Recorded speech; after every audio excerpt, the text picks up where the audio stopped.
Qizlar qaranglar, o'zim ishlatadigan shampun haqida sizlarga aytmoqchiman. Bu shampunning menga eng yoqqan tarafi, ko'rayotganlaringiz Dvavadnom balzami ham o'zining ichida. Va buni ichida avokado yog'lari bilan romashka gullari qo'shilgan.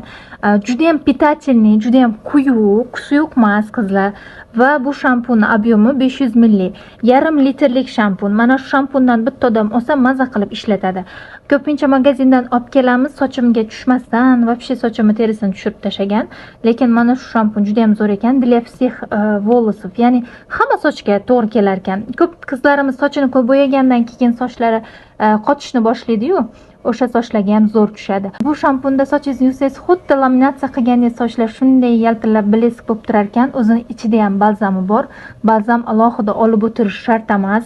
Halol, sochga zo'r pitaniya berar ekan. Hozir skidkada narxini kommentariyaga yozib qo'yaman, bemalol zakaz bersangizlar bo'ladi.